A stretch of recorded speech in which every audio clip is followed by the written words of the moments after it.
at this point there has been a surfacing of people engaging in community work or connecting with their communities online. Yeah. And would you see connecting online as something valuable? Are there any key differences that people ought to know between like engaging each other online versus like personal kind of physical communities? Most definitely, you can create community online, right? Like I know of so many people, especially like if you're talking about like people marginalized in different ways, like queer people, let's say, for example. It's like so many people in like just half a generation older than me, right? There were no or very few or very underground queer organizations around when they were growing up, right? So a lot of the first queer people they knew were people they met online.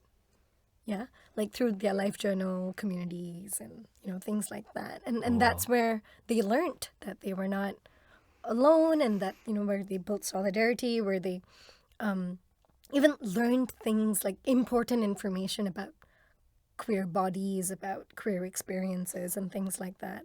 Like I think it's easy for people to kind of like shit on online communities and activism and say, oh, that's not real. It's just like not a genuine or authentic experience. And then but it's not true. I mean, there are different kinds of communities, right? And a geographical community is only one. There are also communities connected by identities, like shared identities, shared needs, shared aspirations.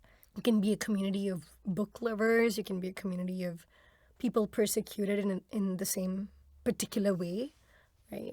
You can be a community of, I don't know, kimchi enthusiasts. Like whatever can be a community, right? Where did like, that come like from? there is no I was just trying to think of the most random thing possible. But that's what's beautiful about connection, is that it can be around the strangest and most profound things, right? And so, I mean, who are we to say what is, or to police what is meaningful to people, and what ways of organizing are meaningful to people?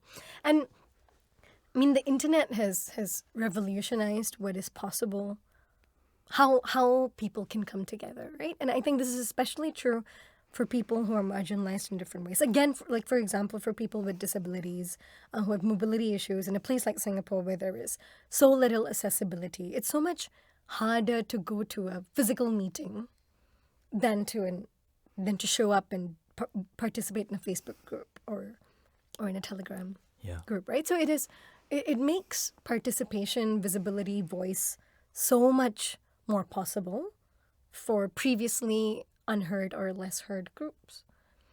But at the same time, I mean, there's also been certain cases where the freedom where people, like, for people to express their views online gets clapbacks that are really, I mean, you kind of wish that they weren't able to put such like vile opinions out there, especially in retaliation or response. Like sometimes, I mean, because it gives you freedom of expression, but the converse is also true. Like when freedom of expression, then all the haters, all the naysayers also get to, and they can really take matters in their own hands. Yeah. So there are definitely dangers and like weaknesses of a largely online only public sphere or discourse, right?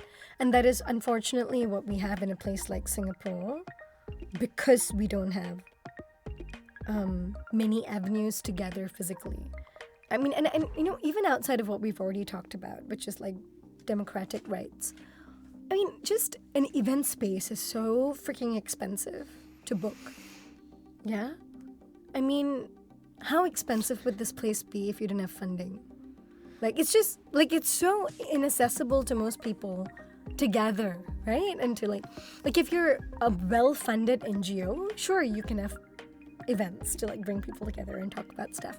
But most people cannot afford, and then, again, like, the more marginalized your cause is, or your community is, the less funding it gets, and the less space you have to organize. So we end up with a largely online public sphere, right? And I think one of the unfortunate things about the online discourse is it's much easier to dehumanize someone, right?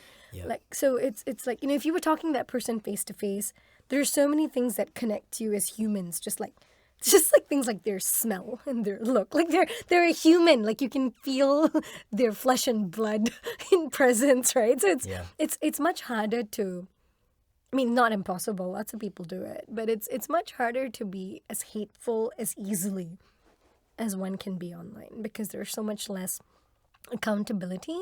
And it's also easier to, I mean, this is a weird way to put it, but it's also easier to dehumanize yourself in that you don't have to be accountable as who you are. You can lead a separate life, have a separate identity under which you have all these attacks. So you're not your embodied self with your relationships and your real life aspects to you, right? You can become this other person. Are you able to do that? Like disassociate your online self from your... No, I'm just talking about like the No, because dangers if you're of able internet to, then culture. that's... I would say that that's like a pretty good... I would say that that's a pretty useful habit, because like... I mean, no, I also would want to be able to like disassociate my online self from like the self I am like in But isn't that a bit dangerous? in fact, I feel like that protects me in a sense. Right. Okay, yeah, I can see that. You know, like the stuff that you put online, like Yeah. you're like presenting yourself, but you know that the online self is not you. Yeah. No matter how much you try and make it as authentic, the idea of like crafting what you Yeah. post and like identifying yourself as certain categories is already like fake. And then when people see you as such, and like the more they feed into that version of yourself that's presented, it will really confuse you once you start to think of that as you. Yeah. Yeah, that's my own take. It's like sort of this... right, I see what you mean. Yeah. I mean, okay, that's kind of, I guess, a bit different from like the public discourse element of it, right? Which is, I mean, I guess I'm talking more about like when you comment on a social issue, or you comment on politics, or you respond to like, you know, stuff like the kind of racist or homophobic kind of ritual we see in public discourse. That's, I think it's easier for someone to say some of those things in a comment than it would be to say it to your face. Though For again, sure, I need to disclaimer that a lot of people are still, you know, just jerks and they'll say it to your face too. But you know, it just, I think it becomes easier to not be accountable. That's what I meant. So I think dissociating yourself in that context can be dangerous, because it is exactly what gives you the license to say and do all these things that, you know, you don't want your mother to hear, right? Kind of you like don't a want troll your mentality, yeah. friends to know. Like you're just this like horrible avatar online and then pretending to be like super decent in real life. I don't know what. But yeah, I totally get that when it comes to like kind of self-presentation. Like this, where you're sharing personal like aspects of yourself, whether it's like photos or things about your own life, it can become quite trippy if you start to kind of see that as the valid self, and your actual more messy, complex self is less valid. I don't know whether you feel that way, like once, like, I mean, you constantly do kind of your work in trying to engage social issues online, on Facebook, Instagram. Like that's, I mean, when you keep on posting all these things, then when people see Kokila on like social media, they just think of you as just somebody that's got a lot of stuff to say. Yes, online. yes, that happens a lot. It's quite funny. But that's what I use I use my Facebook as like for work.